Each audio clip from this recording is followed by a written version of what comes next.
Tere veel siis kõigile, mina olen Oliver Berg, olen Tallinna Linnateatri projektijuht ja täna pärast etendust tulime veel siia korraks kokku, et lavastusest tulenevatel teemadel veidi arutleda. Meiega on siis peaosatäitja Evelin Võigemast, Indrek Ojari, siis MTÜ Convictusest Anna Heinso, erakonna Eestimaa Rohelised esimees Züleyxa Izmailova ja Tervise Arengu Instituudist on meil Aljona Kurbatova. Niisiis, katsume lähtuda põhimõtteliselt sellisest orientiirist, nagu meil pealekirjaks on pandud, et ühiskond, sõltuvus ja ühiskondlikud normid. Just, aga see õhkkond ei pea siin kuidagi rangelt akadeemiline, et kõik, kes me siin oleme, loodetavasti see midagi meile tähendab, et kellel on küsimusi, kommentaare, vahelepõikeid, andke käega märku, anname kõigile sõna. Lavastaja Diana Leesalu on ka meiega seal, teeme Dianal ka väikselt koos.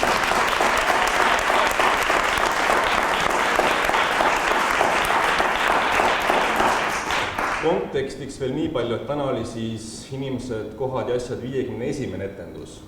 Eile oli 50. ja lavastus esietendus 29. oktoobril 2016. Ehk siis natuke aasta tagasi on jõudnud küpseda. Aga alustaks äkki sellest, Evelin, et selle lavastuse prooviperioodist ja selle rollini jõudmisest, et kas see kuidagi erines või mille poolest see erines mõnest muust rollist? No minu jaoks erines küll väga selles mõttes, et ma ei oska öelda, ma kuidagi kirglikult, isiklikult suhtusin sellesse tegelasse, sellesse teemasse, sellesse materjali, meie lavastusse hästi palju, kuidas siis öelda, lugesime ennast sisse sellesse sõltuvustemaatikasse siis laiemalt, eks ole. Jah, ma võin servast rääkida selles mõttes, et mul puudub alkoholisõltuvus, puudub narkootikumide sõltuvus, aga ometi ma tean ikkagi väga hästi, mis asi sõltuvus on. Selles mõttes, et kui natukene nagu mõelda või kui sa oled natukene elanud, siis on ikkagi päris tõenäoline, et sa oled mingi sõltuvuse kütkes olnud. See võib olla mingi inimene, söök, mis iganes. Ei pruugi üldse olla midagi, mis sind tapab, aga see mehhanism siin on täpselt sama. Ja mis minu jaoks oli hästi silmi avav või kuidagi, ma ei tea, ikkagi tuleb tunnistada, et ma ka mingis mõttes olin kogu aeg arvanud, et see probleem asub nagu minust väljas või minust kaugemal, Eesti kontekstis siis Ida-Virumaal on ju, mis ju ammu ei vasta tõele.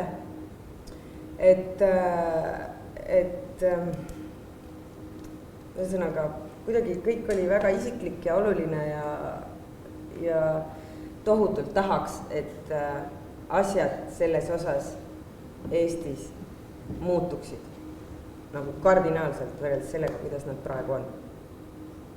Jah, just nagu sa ütlesid, et sõltuvus, tõesti sõltuvus on selles mõttes meeleseisund, et sul võib olla mingi mis iganes see aine on, see aine võib olla teine inimene, võib olla tegevus, midagi, mis tekitab ikkagi mõnutunnet sulle, on ju. Ja.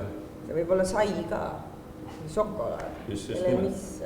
See kontekst, mis sa mainisid, et selles mõttes ta ei ole ju lihtsalt üks suvaline lavastus suvalisel ajal mingis suvalises kohas teatris, et see ju, nagu sa ise mainisid, kui kirglikult sa ise sellesse teemasse sisse läksid, ja sa ju, sul õnnestus ju seda teemat ka vahetumalt uurida ja jagada. Jaa, no see pealtnägija osa, mis me tegime, see oli tõesti tegime seda siis 1,5 kuud pärast esietendust. Et siis ma puutusin sellega palju lähemalt kokku, rääkides nii fentanüüli sõltlastega kui nende inimestega, kes neid püüavad aidata, kui ka Ossinovskiga sellel hetkel, kes minister oli. Et tundub, et nagu nii esimene suur asi, mis meil ühiskonnas on võib-olla valesti, on see, et me ei ole kõik ühel nõul selles osas, et sõltuvus on haigus, et see inimene, kes on sõltlane, ta vajab ravi. ja isegi tuleb tunnistada, et proovide käigus kuidagi vahetasin neid mõtteid siin teise lavastuse all lava taga. Ja üks inimene kuulis seda minu lauset, mis ma just ütlesin, ütles täiesti külma rahuga, et mis asja, kõik need narkomaanid tuleb seina äärde panna ja maha lasta. Noh, täiesti inimene siin minu kõrval nagu ja ma kahjuks arvan, et see vist ongi valdav suhtumine meie ühiskonnas ja see teeb tohutut haiget. Sest et noh, ma tulen tegelikult ikkagi perekonnast, kus on sõltuvusi olnud palju, aga nagu enamikel meist on see sõltuvus Eestis alati alkohol on ju. Et nüüd on nagu uuema aja mürgid rohkem levinud. Et ma olen näinud väga lähedalt, noh, mis alkohol inimesega teeb. Et ometi alkohoolikuid me nagu ei taha maha lasta. Jah, see on selles mõttes iseloomustab meie ühiskonda väga hästi, et kuidas ta on ikka ilmselt tabu teema ja täiesti meelevaldne, et kas see lähenemine, kuidas seni on just probleemi üritatud lahendada nii-öelda, et just kui on alkohol, on narkootikud nii-öelda. Absoluutselt lubatud ja kõik veel tõstavad kisa, et mis asja me aktsiisi tõstame. Jah, et proovis eestlaselt alkoholi ära võtta, eestlane sõidab kas teise riiki, et kätte saada. Et see küsimus, et see peaks kuidagi olema keelatud või et sellest võib inimese lausa vangi panna, tundub täiesti absurd, täiesti välistatud. Aga see ongi, selles mõttes on lihtne, tuleb nagu vahet teha, kes on narkootikumidega kaubitsejad ja kes tõesti peavad nagu seaduse ees vastutama oma tegude eest ja siis on tarvitajad ja see on täiesti erinev asi. Aga ma ei ole ilmselt tegelikult üldse kõige pädevam inimene sellel teemal rääkimaks siin praegu, ma arvan. Ma arvan, et me jõuame seda veel lahata. Indrek, just mainisime siin, et kuidas siis lavastus just ühiskond, et kuidas sa ise tunned, et palju teater üldse peaks siis vahetumalt tegelema või peegeldama seda, mis ühiskonnas toimub või peaksime siin saalis rahulikult oma rida ajama ja pole meie mure, mis seal seite taga on? Mina arvan küll, et teater võiks peegeldada elu sellisena, nagu elu on, et seda kuvandit me juba lapsest saati saame valesti kätte nii-öelda sellest, et elu on ilus justkui, eks ju. Et siis, kui see litakas ära käib esimest korda, et oi, kõik issid ja emmed ei elagi koos või et see vahva õunalõhn, mis sissi autos hommikuti päevapäeviti on, et võib-olla see tuua mingit trauma kaasa ühel päeval ja nii edasi. Muidugi teater võiks rohkem panustada, aga samas teisalt jälle ma eeldan, et teater peaks pai tegema või nii-öelda inimesed võiksid pingeid maandama teatrisse tulla, mitte ainult nagu haiget saama või kindlasti ma ei soosiks seda teatrit, kus publikut sõimatakse selle eest, et nad, ma ei tea, pangalaenu omavad või ma ei tea, mis iganes, et kindlasti peaks olema teisel kujul, et see tänane dramaturgia, ma arvan, on just see nagu õige suund. Et rohkem, see hakkab ju, ma ei tea, juba pornotööstusest pihta, eks, et kuidas me kuvandeid loome sellest, mis on õige, mis on ideaal ja nii edasi, et see on see õnnetu inimeseks olemise keerukus või see skaala, mida tohib, mida ei tohi, mida peab tegema ja neid asju, sõltuvust või need probleeme, need hakkavad väikestest asjadest koristama tuba ära, ka täiskasvanu tegeleb sellega, et seda nagu pidev pingutamine millegi nimel, et ennast paremaks muuta või mingisugune harjumus, mis ma ei tea, õhtul arvuti taga istudes see sõltuvus on lõpuks võib-olla sama kurnav või lõpuks viia mingisuguse muu sõltuvuseni välja. Ta on pikk ja keeruline teema, selge see, tohutu pikk. Ja mis puudutab seda konkreetset tänast materjali, siis minu jaoks mulle ka väga meeldis see esimest korda lugedes, sest me tunneme midagi väga isiklikult ära, midagi väga lähedalt, me kõik oleme sellega rohkem kokku puutunud, et teater selles osas on alati mõjub suuremalt siis, mida lähemalt me ennast ära tunneme või oma lähedasi. Mida isiklikum on? Jah, et loomulikult eeldaks siis dramaturgialt rohkem sellist valupunktide käsitlemist.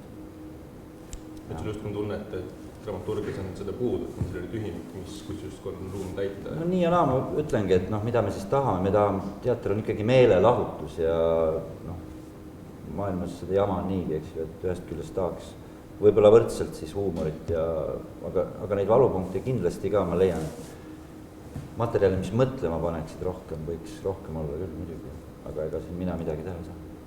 No sa saad kirjutama hakata saama. Jah, mõne luuletus. Jah, näiteks. Anna, Indreku ütlus nüüd tuli, et kuidas me ikka vahepeal katsume elu peegeldada, mis ühelt poolt just võib-olla teatri funktsioon, et äkki sa mõne sõna räägiksid siis enda argielust, et mis on su töö, millega sa tegeled ja et kas meil õnnestus elu peegeldada antud juhul või? No ma ütlen, kohe see oli väga täpne. See oli nii täpne, et kohe peas ongi see mõte, et kas see lähedastega midagi oli, mingi kokkupuute, no tõesti, et see vastab tõele absoluutselt. Ja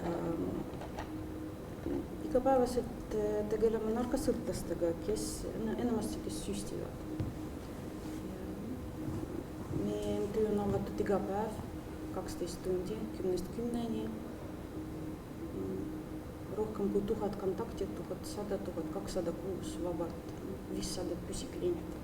Kuigi Tallinnas on neid, võib-olla Leona pärast ütleb, kui palju Tallinnas 1000 kindlasti. Ja, et võib öelda niimoodi, kõik narkomanid ei ole meie kliendid, aga meie kliendid on narkosõltlased. Kas nad tarbivad või mitte, neid on ka erinevad, kes paranevad. Mina ise mitte kunagi ei tarbinud. Miks meie seda teeme, sellepärast, et iga inimene on väärtus, iga haigus ja me tõesti aktsepteerime seda, et see on haigus, see on eluaegne ja võib-olla see on surmav, aga see on haigus ja seda saab ravida. Ja selle haigusega lihtsalt on vajagi elada elu lõpuni. Just need tingimused absoluutne mitte tarbimine. Üks tingimustes ja tugirühmad ja teraapia. Kõik on võimalik ja inimesed tõesti püsivad. On väga head näited. Minu tuttavate ringis on 10 aastat ja nad on hainud. Kõik on korras. Ja kes tarbivad ka, ma võin öelda, et võib-olla tavalises elus ei pruugi üldse aru saada. Nendel absoluutselt kõik nagu meil kõikidel siin. Koer, auto, pere, töö. Ei sega absoluutselt. See on vaja mõned toimingud teha võib-olla WC-s, et kõik toimiks nagu. Tõesti, ema on väga õnnelik, kui poega tarbib amfetamiini. No ta ei tea seda, ta tarbib seda ainet, aga poeg nii palju jõuab kodus ära teha, see on ema õnni lausa, ja? Nii tore. Kõik asjad, kõik kodutööd on ära tehtud, ja?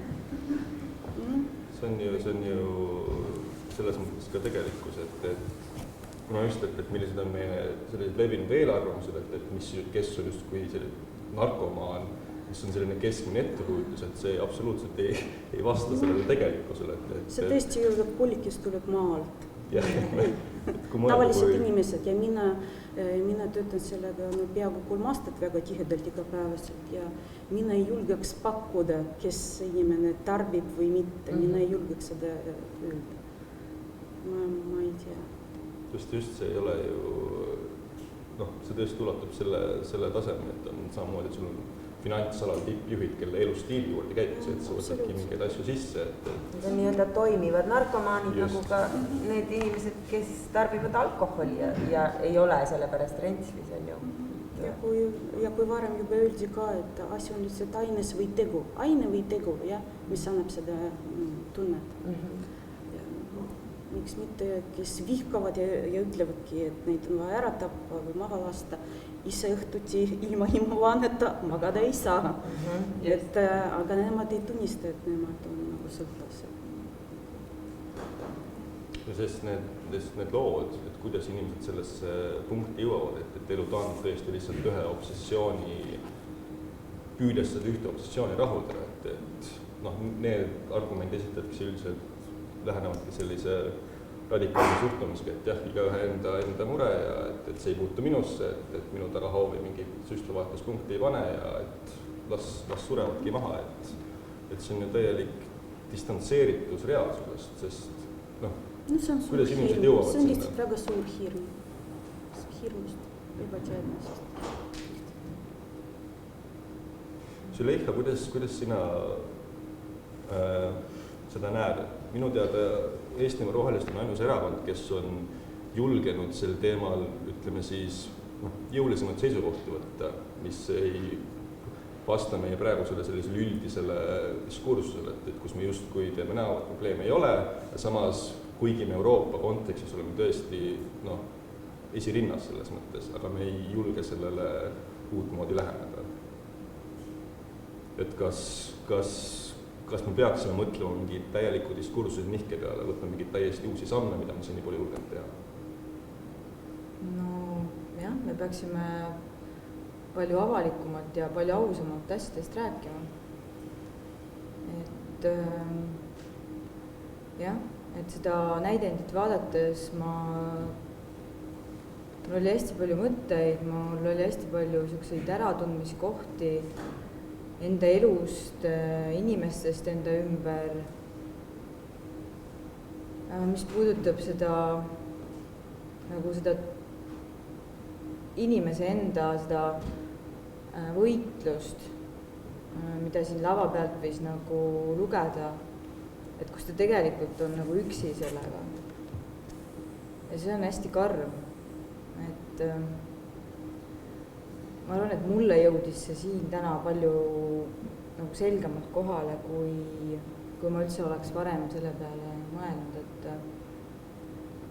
siis, kui me Bakuust peale minu isa surma kolisime Eestisse elama, me vahetasime Baku korteri, Maardu korteri vastu. Ja see keskkond seal oli selline, või see ümbruskond, kus liikus päris palju selliseid inimesi, kellel olid probleemid, tugevad probleemid narkootiliste ainete tarvitamise pärast, et minu naaber, vastasnaaber, tema tütar oli heroiinisõltlane ja üks hetk ma avastasin ta sealt ukse tagant, kus ta siis keetis omale seda, kuidas ta nimetatakse, seda protsessi, et selle lusika peal ja kuumutis ja ma kutsusin politsei, aga politseid nagu ei huvitanud. Nad küsisid mu käest, et kus te teate, et see on heroiin? Mõtlesin, et no jah, ega ma tõesti ei tea, ma ei proovinud seda, aga ta jäigi sinna, et keegi ei aidanudki teda ja et see on väga kurb jah, et meil on 20 aastat see riik olnud peaaegu et iseseisev, aga me ei ole suutnud siiamaani luua sellist süsteemi, kus me saame inimesi nagu aidata.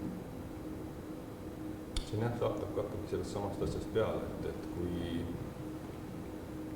kui puudub see tahe vaadata asjale näkku, et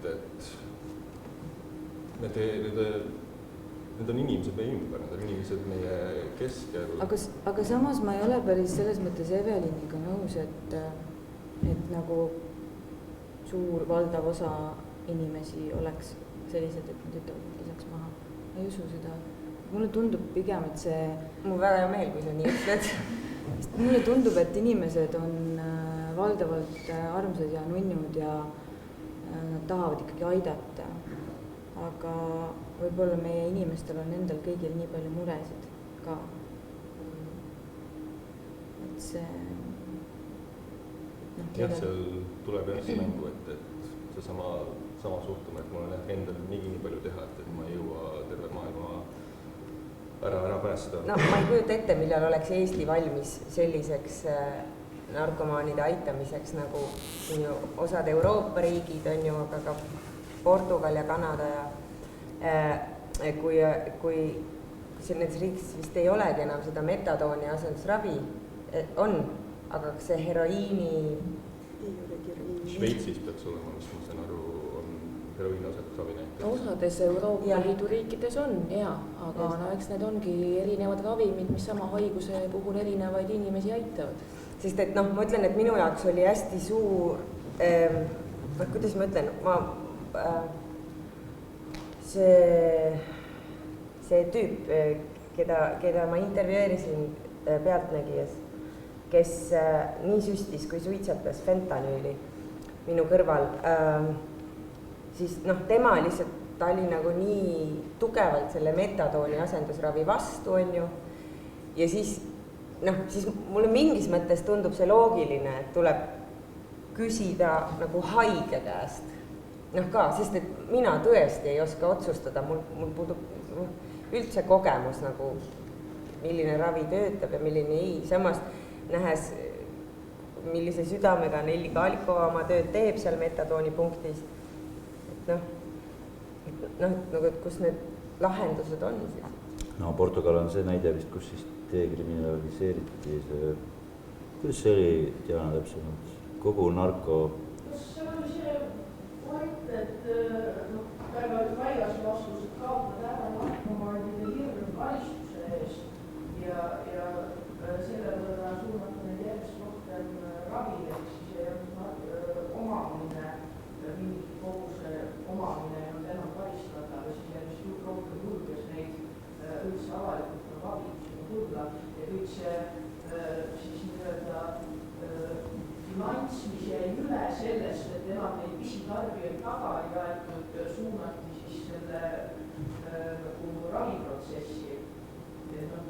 Selline muudatus tehti ja siis väidetavalt nagu hästi. Mis tundub täiesti iseenesest mõistetav ja elementaarne, et kui mõelda, mis meeletu ressurss pannakse lihtsalt inimeste äritamise, karistamise taha. Samas politseil ei ole Eestis. On need ressursid vist nii piiratud, kuna mul endal altnaaber on narkodiiler ja päriselt on. Ma olen 3. korrusel, ta on 1. korrusel. Amfetamiinid müüb põhiliselt, aga ka korgijooki. Ja siis ta aeg-ajalt on kinni ja siis ta tuleb jälle välja ja siis läheb business jälle käima. Mulle see muidugi tunnistada tuleb, et mulle see ju loomulikult ei meeldi.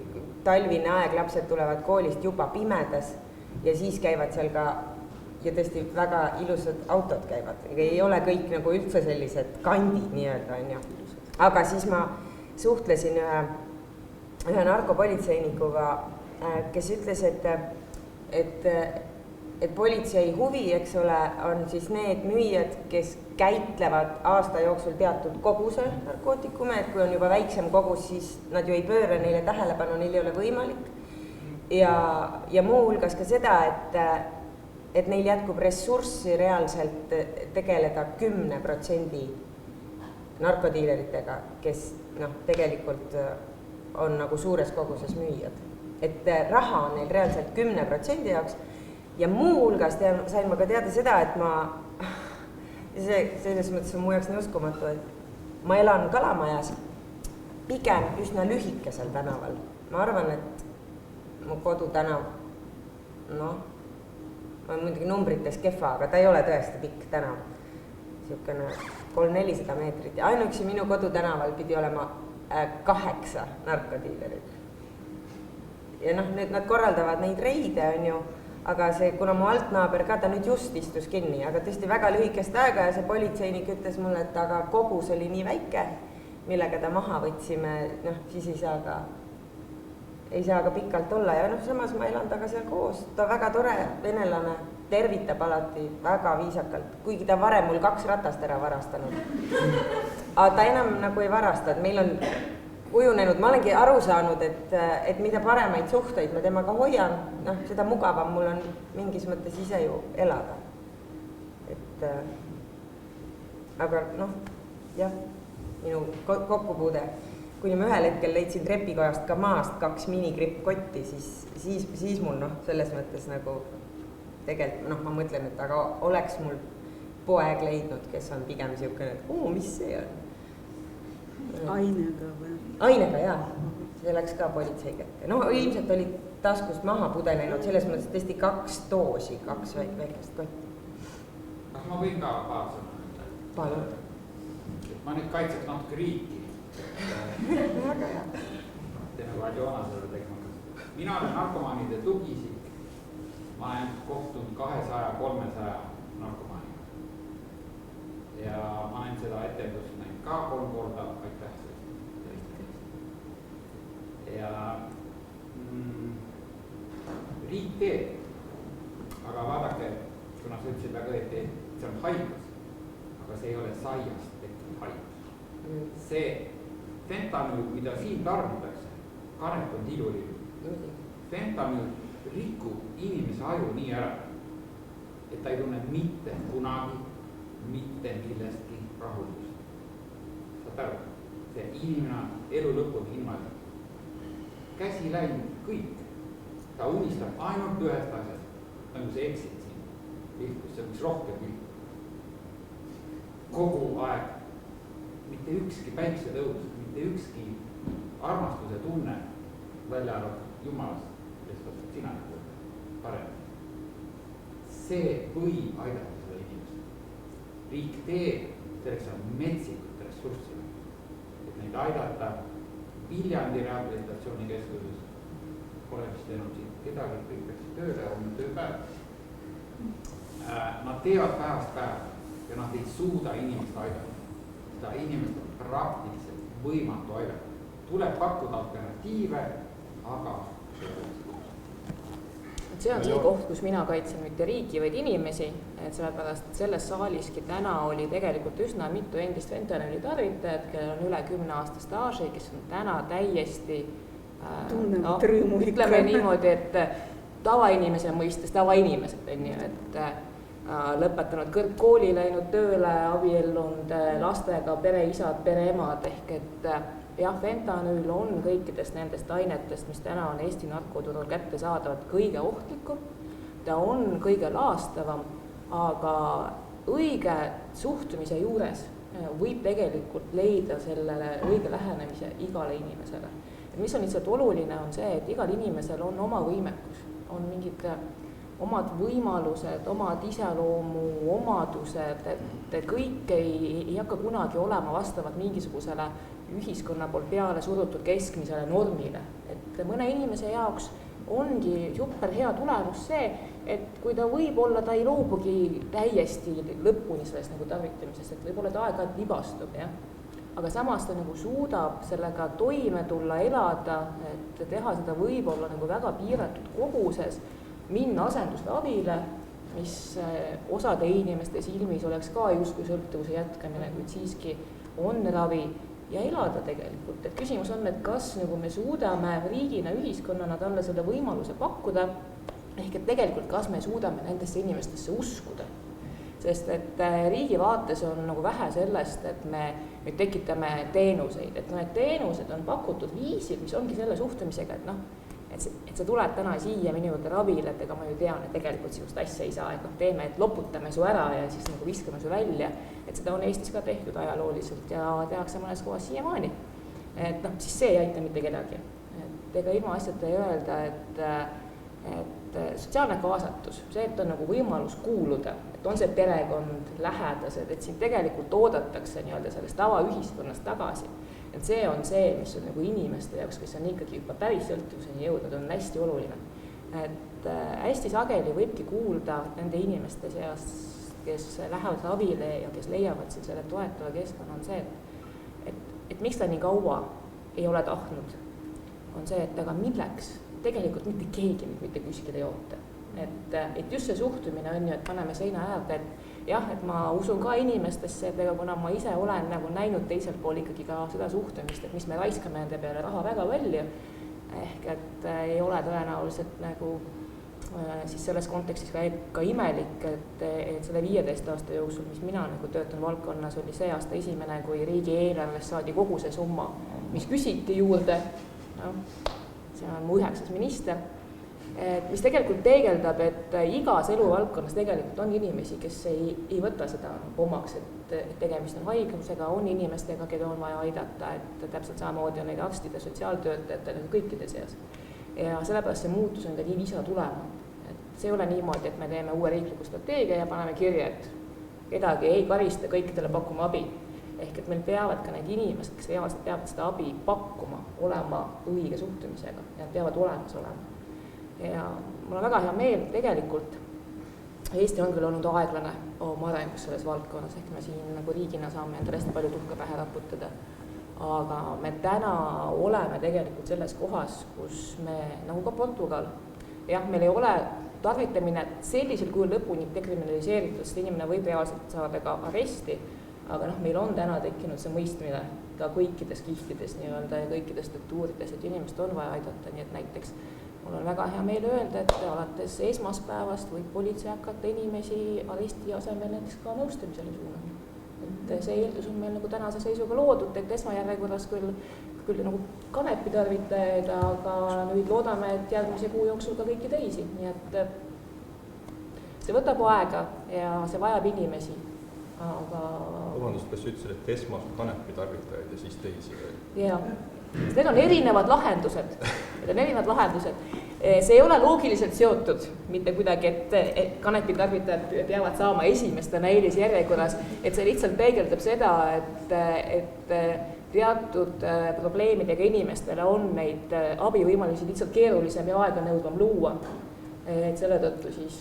Jah, kus ka palus? Ma tahaks kohe küsida, et mis probleem on inimesele, kes nädalas korra kanepit suitsetab ja politseile vahele ja miks teda peab aitama? Minu meelest politsei võiks ta koju saata. Et kuni meie seadus ütleb teisiti, on narkootikumide tarvitamine seadusega keelatud. Ehk et meie eesmärk täna on siiski luua ka selles kontekstis võimalus, et kus nagu selle asemel, et tõesti siis nagu seda menetleda, siis nagu politsei suunab inimese nõustamisele, mis võib olla ka täiesti ühekordne kohtumine, kus siis nõustaja üritab lihtsalt aru saada, et kas inimesel on probleem või ei ole, anda talle info ja see, mis toimub sealt edasi, on selle inimese enda valik. See ei ole see, et sind nagu sunnitakse nüüd käima 10 kuud ravile, sellepärast, et sa korra kuus oled teinud kanepit. Et kindlasti mitte, vaid et just see, et me pakume inimestele alternatiive. Aga võt, rääkides sellest sotsiaalsest probleemist nii-öelda, et kunagi ma ei mäleta nüüd, kes tegi selle katse rottidega, ehk siis tegi nii-öelda uuesti katse, kus siis vana katse kohaselt rott oli üksinda puuris ja tal oli kokaiinilahus ja veelahus. Ja ta jäi sõltuvusse kokaiinilahusest ja siis, ma ei tea, paljudest te teate seda, siis see uus katsetaja mõtles, et aga muutis seda katset kordas, aga seekord pani sinna puuri mitte ühe roti, vaid rohkem, ehk siis kogukonna.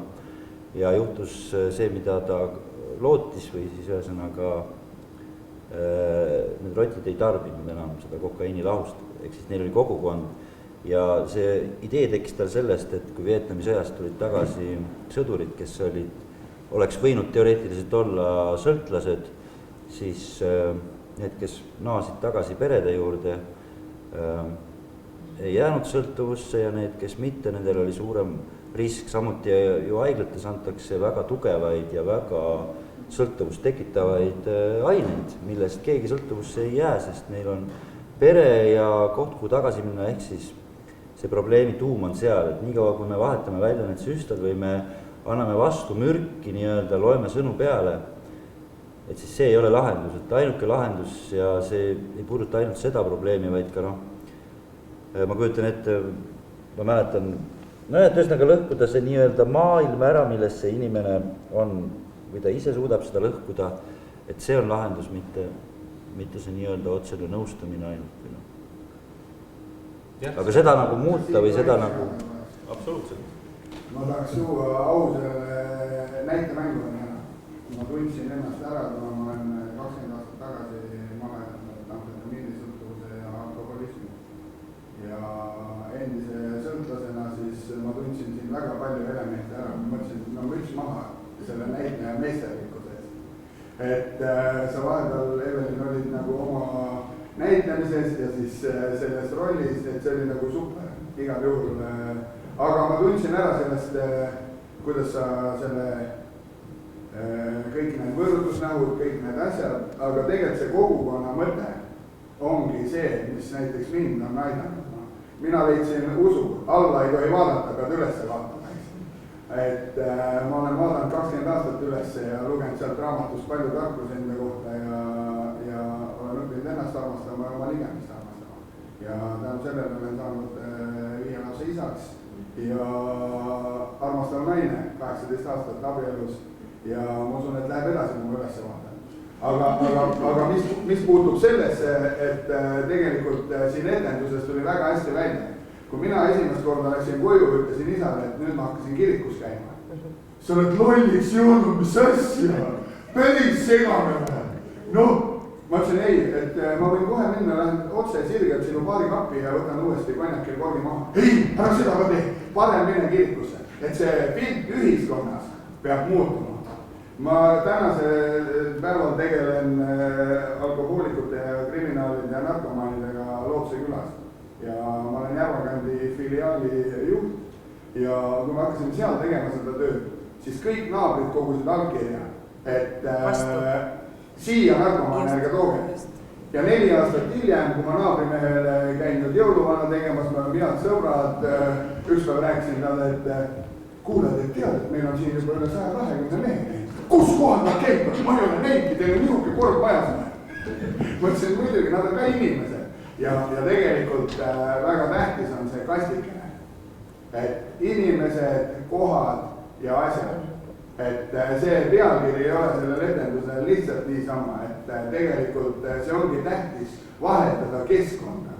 On see siis see väike grupp, neid samuti mõtlejaid, kes tegelikult tahavad sellest välja tulla ja ta jäigi üksinda oma nende rumalate mõtetega, et okei, mine siis teeks ühe napsi selle teise mehe võidu puhul, et mina alasin need väga raskelt üle, et tegelikult nii ongi päris elu. Ja see ongi see päris võitlus ja see ongi see päris nagu hakkama saamine, et sa saadki enda ümber sellise kogukonna ja kui ühiskond hakkab mõtlema ühtselt, et see ongi probleem ja see ongi jama ja nulltolerants, siis me näeme võitu ka, sest ja selliseid etendusi igale poole. Selliseid etendusi, et tegelikult kultuur ongi ju meie maailmapildi muutja. Et see ei ole ainult meelelahutus, et me käime ihi-hi, et sellest probleemist on võimalik ka ihi-higa välja tulla. Et siin oli huumorit piisavalt, oli probleem nii ehedalt kui ka see huumor, nii et need käivad käsi käes. Ja ma lõpetaksin oma vanaisa õpetussõnadega, et ma küsisin, mu vanaisa elas 95 aastani. Ja kui ma küsisin ta käest, et kuule, sina mees ei ole mitte kunagi keeranud nagu pitsi tagurpidi. Tema ei olnud sõltane. Aga mulle ütles ta 13-aastaselt, et poiss, sa oled oma piiri ära kaotanud ja sina seda ei leia. 25-aastaselt olingi oma eluga nii ummikus, tahtsin endalt elu võtta, aga õnneks oli Jumal, kes pani käe vahele. Ja ma tegin oma elu esimesed palved ja ütlesin, et Jumal, kui sa olemas oled, nii nagu siin me nägime etenduses, ta ei tulnud muidugi surda, aga minul palvele vastas, ma olin narkoahastustes, ma olin kašmaarides ja Jumal vastas mu palvele lihtsalt, et Jumal, kui sa olemas oled, paneme akna taha Eesti rahvuslinnut enda. Ja nii nagu ma nägin alluitatsioone draakonitest, ma nägin 7 pääsukest oma akna ja mõelgu inimesed, mis nad tahavad, aga minu kogemus on see. Ja tegelikult, kui Jumal mind aitas, siis ma olen leidnud neid vendi veel enda ümber, kes keda tegelikult see asi aitab ja leidku see tee. Kellele tuleb pääsuke, kellele männipuu, kellele mis, aga peaset tuleb. Ja alla ei tohi vaadata, üles peab vaatama. Ja see usu küsimus tuleb absoluutselt iga asjaga elus, et ka mis iganes ravimiga, ka siis, kui sa oled haiglasse sisse kirjutatud seda ametlikku ravi, et kõik, kuidas mis iganes ravim turule tuleb, ennem tehakse põhjalikult katsetused, mis osale sihtgrupile antakse lihtsalt platseebot. Ja platseebo-efekt on ju ka reaalne külg. Mis on ka, eesti keeles tekib see väike semantiline probleem, et seesama, kus ma alustasin, et on just nagu narkootikumid ja siis on muud asjad nagu alkohol, et kõik on ju täpselt sama kategooriad, on asjad, mille esmane otstarve on mõjutada su kesknärvisüsteemi. Me oleme praegu sealmaal, et me oleme kokku leppinud osa asjad on okeid, aga olgu see siis Nõukogude Liidu taagast või mingist 90-ndate demoniseerimisest, et me ei ole veel sinnamaale jõudnud, et tegelikult ei ole mitte mingit ratsionaalset põhjus, miks alkohol on privilegeeritud, lihtsalt öeldes. Et see on just kui... See on nagu rahvuslik auasi, kuidas see pitsi ei võta vabari aastal. Just see sotsiaalne surve. Sotsiaalne surve on suur. Ja see ei tahagi muutuda. Ja ma ei tea, kui tuua võib-olla halb näide, aga Sulev Nõmmik, kes mingis mõttes, vabandust, aga propageeris tegelikult seda, et ta oli lõbus vana, kes, vot siis oli äge, kui ta oli natukene purjus oma karakterit, et mida jälle teater võib kogemata teha üldse nagu mitte, mida see noor inimene siis võib mõelda või ma küll tahaks vist uskuda seda, et see põlvkond, kes peale kasvab, räägin siis nagu lastest, kes on meie lapsed, nemad nüüd näevad tegelikult küll minu meelest juba muutunud ühiskonda, selles mõttes, et kui minu kodus oli see täiesti tavaline, et isal tuli sõber külla poolikuga, ja see, et mehed köögis jõid enda täis, kui oli õhtu, see ei olnud isegi mingi sündmus, tavaline, aga minu lapsed ei ole mind purjus peaga näinud. Ja pigem ma näen seda nagu laiemalt nagu oma sõprade peal, et ka see alkoholi käitumine tegelikult, ta võiks nagu muutuda, et me võiksime sealt välja kasvada. Tahaks loota. Üks väga õudne asi on, mõelge selle peale, kuidas laps näeb seda sünnipäeva, näeb seda uut aastat, näeb seda toosti tõstmist. Ja mida ta peab sellest siis välja lugema? Soovitakse tervist, soovitakse õnne ja see ju on kasulik ja positiivne asi, seda süstime seda lastele maast madalast pähe. Lapsed mängivad viina võtmist, sest see on äge. Sellega kaasneb mingisugune, kõik muutuvad palju rõõmsamaks kui argipäeva isa.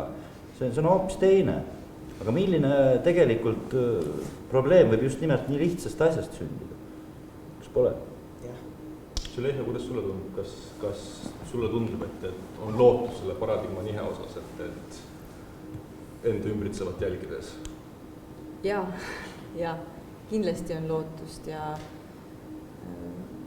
kui lootust ei oleks, siis ei oleks midagi, ma arvan, et ei oleks mõtet mitte midagi teha ja ei oleks mõtet siin istuda ja rääkida ja nii edasi, et see ei ole nagu kerge, aga samas ma ei usu, et see ka nagu liiga raske on, et kuigi sa ütlesid, et see on su 9. minister, see annab tunnistust, et sa oled väga-väga kaua ja pikalt sellega tegelenud, aga näiteks see sama näidend täna siin, see on nagu jälle see üks viis, kuidas seda maailma tutvustada ja mis ma võib-olla ennem tahtsin veel lisada, et kui ma mainisin seda, et ma elasin seal Maardus, kus ma nägin seda sükest trööstatud pilti, siis samal ajal ma käisin tegelikult koolis Pirital, kus oli täiesti teine maailm jällegi, kus olid rikaste vanemate lapsed, kes tarvitasid narkootikume, kes müüsid ka neid ja see oli nagu selline hästi suur kontrast. Aga kui võib-olla me räägimegi rohkem nagu sellest ka, et see ei ole ainult nagu ühe inimgrupi probleem, et see tegelikult on nagu läbiv ühiskonnas, et see on väga eripalgeline ja need inimesed on tegelikult ju väärt seda, et kas proovida neid nagu tagasi tuua normaalsesse ühiskonda või kui siuke asi on olemas, aga ma usun küll et on lootust. Just nimelt, et see pilt on tõesti, nagu me ka jõudsime juba ära tabada, et vaikselt on tõesti tunda lootust, et kuna see teema on ka rohkem õhus, räägin lootusest siin teatris, tõin aasta tagasi Terviseagentuur annab välja brošüürikese, kus on lastevanematele narkootikumidest. Ma tõin selle paki siia, siis etenduse vaheaeg, siis ma tõin sinna üles, kus tasuta kohvi, kommi kõik kohe võtsid seal ja siis panen sinna. Vaatan, mis juhtub. Inimesed käivad, vaatavad huviga, see on tasuta, võite võtta. Vaatavad, ei, see ei puuduta mind. Teil pole lapsed, on lapsed, aga minu lapsed ei tee seda. Ja sellest pakist on, täna ma vaatasin veel alles siin 10-15 eksemplar. Et see, et me siin sellest räägime, see ei puuduta mind. Jah, naaber seal all võib midagi teha, aga minu lapsed seda ei tee. Mul on telefonis, ütleme, 100 narkomaani numbrid, 200 narkomaani perekonna numbrid. Need emad on hädas.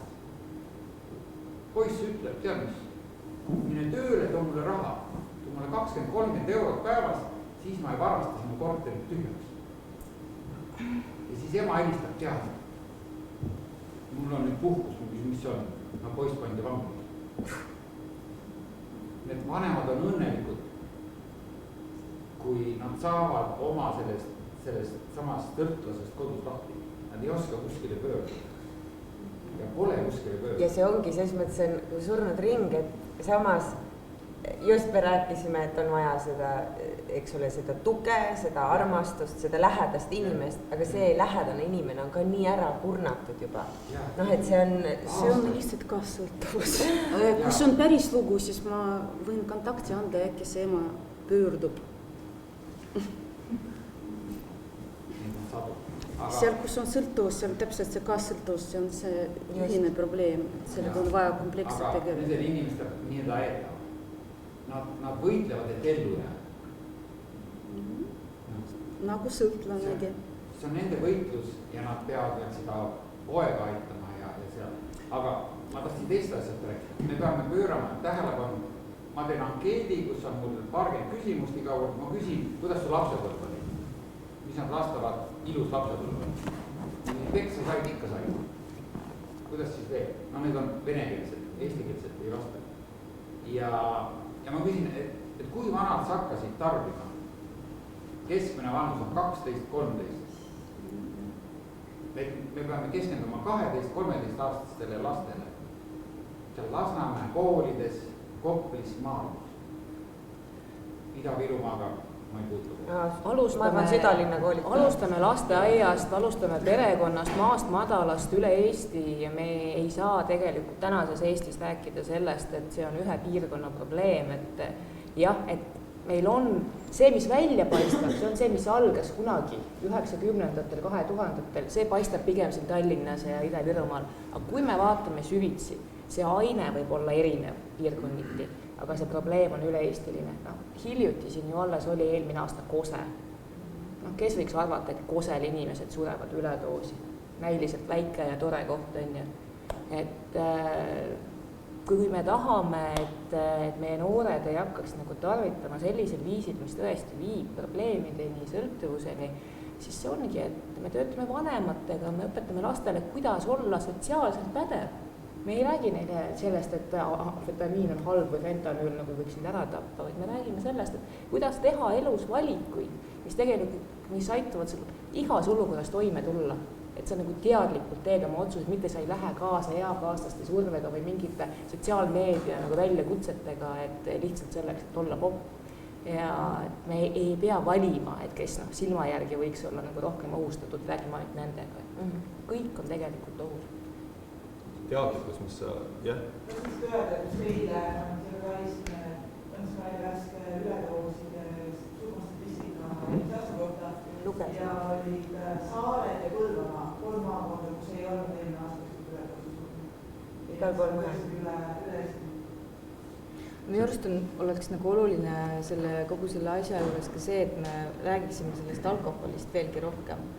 Et just me ütleme ka, et see on nagu probleem, et see on sõltuvus, et see ei ole mitte kuidagi teistmoodi, sest ma näen tihtipeale seda, et alkohol ongi tegelikult selle kõige nagu trigger, et kuigi seda räägitakse kanepi kohta hästi palju, siis pigem... Alkoholist sinist alkohol. Sellest sinisest purgist. 12-aastastel, jah. See on mõnus magus. Jah, see teadlikkus, et alkoholism on meil põhimõtteliselt aktsepteeritud, et see on just kui rahvasport, aga seesama tabulisus ikka ripub selle kõige kohal, et kui me läheneme fentanüüli sõltlaste puhul, et katsume metadooni võtta selle peamise ravivahendina, et samas on teada neist samast kategooriatest, mis meil on keelatud ainult nimekiri, mida on tubli 14 lehte, et me mainisime siin kanepit, et THC preparaatide mõju või siis kui me räägime psühhotsübiinist, LSD-st, et nende põhised preparaadid võivad toimuda just aidata sõltuvusest pääseda, sest need, nad ei ühitu. Aga samas, kui selliseid küsimusi või selliseid teemasid üldse püstitada, et no ei ole Eestis täna poliitikuid, kes üldse kõva häälega midagi sellist julgevad välja mõelda. On küll. Meil Rohelistes on niisugune mees nagu Marko Kaasik ja tema väga julgeb selliseid asju rääkida ja tema abikaasa Helle Kaasik on neid teemasid isegi uurinud teaduslikult, et on küll. Just kui me räägime teadvustamisest ja seda, et lapsest saati, et see pilt, mis laps kasvades saab, mis inimene saab, et nagu Vindrek mainis, et on lihtsalt nii deformeerunud väiksest saati, et need väärtused, mis sul tekivad, need hinnangud, et näed, olgu, ma ei taha midagi Tai kohta öelda, jah, selles suhtes, kui vaata lihtsalt, et osad kampaaniad, õnneks on need kõige hullemad nüüd tubli 10 aastat on möödas, et vaadata, mis teavituskampaaniad on maksumaksja raha eest tehtud, ütleme 10 aastat tagasi, et piinlik on vaadata ja ma usun, et riigiametlikel praegu on ka seda piinlik vaadata, et kui me loome ühelt poolt pildi, et näed, siin on meil mingid vangid ja kriminaalid, kes võivad olla täiesti, ütleme siis sellised iga päeva või iga nädala kasutajad, et need on kriminaalid ja samal ajal on sul kõrval, eks ju, alkohol, mis on tore ja lahe ja et kui sa nüüd ei joo, siis... Seal on veel üks äge asi minu meelest, et üks tore asi, mida ma olen mõelnud, et inimene on oma loomult ikkagi nagu selles mõttes rumal, et ta elab hetkes, eks ju, ja et miks ma peaksin keelama endale midagi, mis teeb mulle olukorra heaks, eks ju, et see algab nii lihtsast asjast pihta. Ja nii lihtne asi, mida inimene ei tea, et kui ma praegu selle vahele jätan selle hetkelise naudingu ja järgmise naudingu, et siis mul hakkab kokkuvõttes nagu kogu aeg olema hea. Et inimesele ei jõua see kohale, kes on nagu, kes kas siis põgeneb probleemi eest või siis lihtsalt on harjunud selle aine all olema.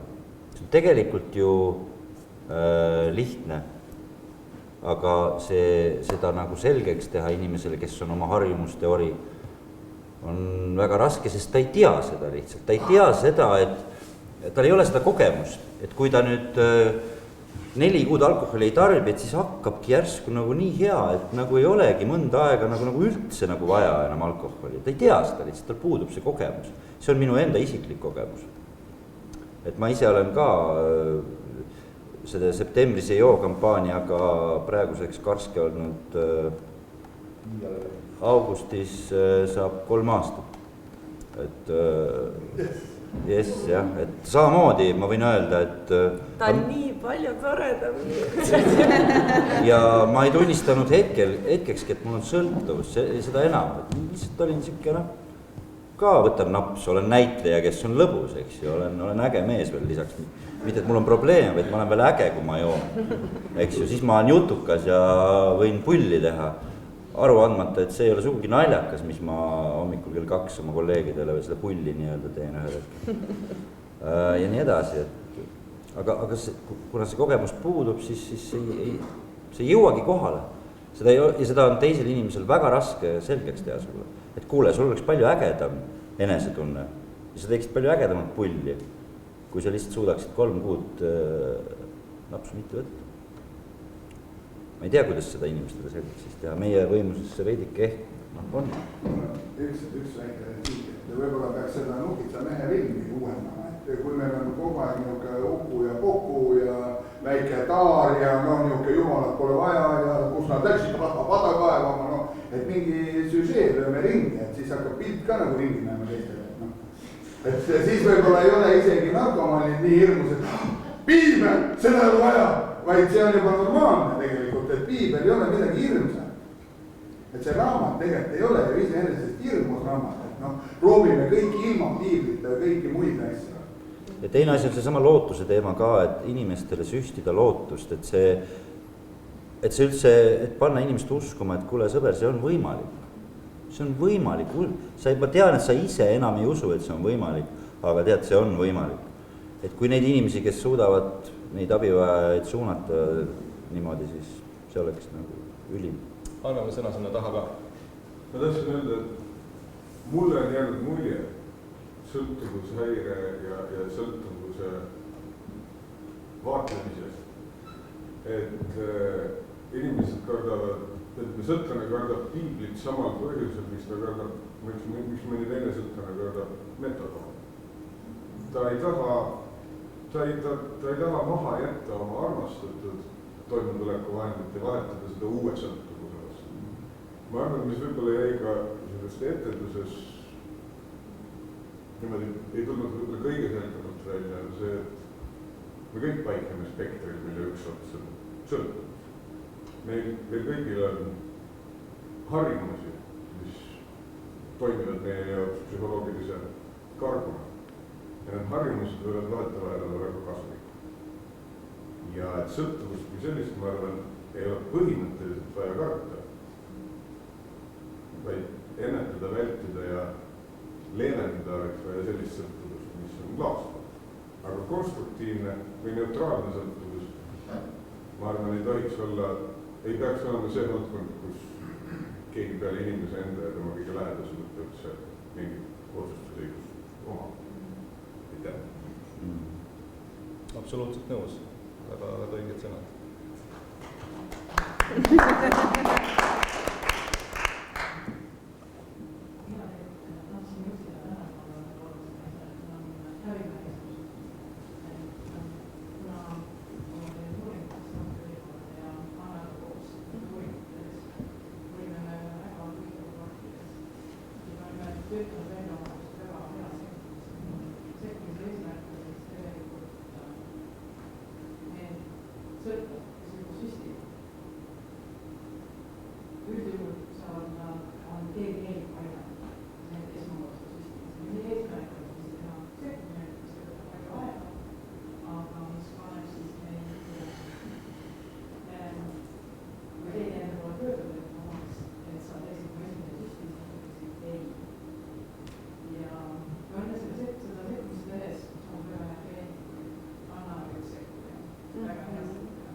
Kell on palju, aga kas on veel kommentaari, küsimusi, kes tahaks veel sõna võtta?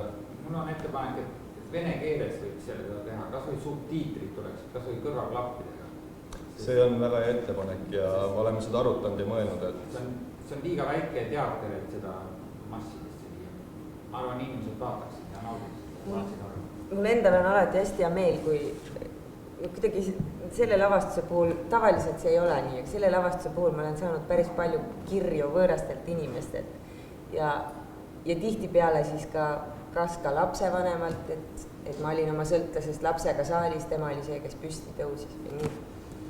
Ja siis alati nagu mingis mõttes endal süda valutab, et võib-olla Linnateatri publik tihtipeale ongi täpselt see, et see ei ole minu probleem, on ju. Ja siis on kuidagi alati väga liigutav või üle mulle hinge, kui satuvad vaatama need inimesed võib-olla, kes peaksid seda nägema. Ja kui see siis neile korda läheb, siis tundub tõesti, et sellel tööl on mingi suurem mõte. Aga jah, kuidas saada nii-öelda rohkem õigemat publikut? Järgmine kord me tuleme kogu keskusega. Tulge palun. Et pole saa. Ja küll me saame teeme eriti. No jaa, kogu aeg räägitakse, et see õige publik tegelikult ongi kõik tavalised lapsed ja tavalised, et sinuga kui tulla sõbrad, keda sa nagu niimoodi igal ajal näed, sa ei saa sellest üldse arugi. Tegelikult sa võib-olla oled temaga kui õigest kohast. Tegelikult ei saa seda aru. Samas need rikkad, kes ilusad autodega seal maja ees käivad ka, ma arvan, et need oma ilusa autodega linnateatrisse ka. Et jälle vaata ise ka nagu natukene kategoriseerida seltskonda, seda õiget publikut nagu natukene valesti kohta. Aga ma tahtsin lisada selles, et kui täpselt sellest õigest publikust rääkida, siis mulle nii õudselt jäi praegu Indreku mõte muutama, et seesama see pokaaliga, alkoholi pokaaliga terviseks ja siis me joome selle alkoholi ära, täpselt laste ees ka. Et sa jood alkoholi nagu terviseks, et ma ei ole selle peale kunagi niimoodi mõelnud, see niimoodi astus mulle praegu midagi hinge, et võib-olla mõni teine ka või võib-olla mingid kampaaniad näiteks hakkate tegema, et see on selline hea, seda tehakse igas kodus Eestimaal, iga lapse silme ees, et alkohol terviseks ja tõmbi sisse, et see on nii vale ja nii tavaline, et see on vägev mõte, mis mina lisaks sellele muule tänast sain. Sama austan tegelikult mõelda, mis asi on lasterahvusega. Ma arvan, et see võib-olla nii ja sellepärast, et sa tahad ikkagi midagi, mis nagu ka vähemalt kihid, et ta ei pruugi. See võib olla kelluke. Pudel on teine. Et sa saaksid midagi, mis teeb sul sellise, et seal üleval, sa paned vähemalt ilustasse klaasi, et paned jähed, et siis šampust, vaid paned selle tekib see uhke tunne korraks, aga see võiks olla siis täpselt mõni jook, mingi suvaline või kasemaal või mida iganes, et see tervis oleks seal tarkomist. Meil ongi aeg-ajalt vaja seda uhket tunnet, mida me asendame kommiga või? Jah, ei no ta panebki klaasi uhkesse või teeb nagu ta mingi ilusa, see viis või iganes, et ta midagi, ma ei tea. Meil on vaja seda uhket tunnet. Meil on vaja sõltlastel pakkuda alternatiivi, mis nad siis teevad. No meil on vaja endile kõikidele pakkuda alternatiivi, mitte ainult sõltlastele, et selleks, et meil ei oleks nii palju sõltlasi, peaks see alternatiiv olema juba enne seda, kui sõltuvus tekib, et just nagu Mart ütles, need sellised positiivsed harjumused, et mis nagu tekitavad selle heaolu tunde, et neid hobisid ja neid igasuguseid tegevusi on hästi palju, spordist luuleni välja. Praegu on ju meil ikkagi trend natuke Eesti meestel võidelda selle vastu, eks ju, et aktsiis tõuseb või et on vaja viina tuua autodega sealt Lätist. Ma kujutan ette, et see laps ju paneb ju 1,2 sellest tallele, isa võitleb õige asja eest. No kui teeme E-tamme ka ju, siis saaks talle midagi mainida, et seal õnne 13 teeks midagi teist. Nii, aga ma arvan, et selle peale tänaseks lõpetame, et otsime siis positiivseid harjumusi, katsume nende juurde jääda ja hoiame meeled ärksad ja paneme tähele inimesi enda ümber ja meie keskel. Aitäh kõigile, kes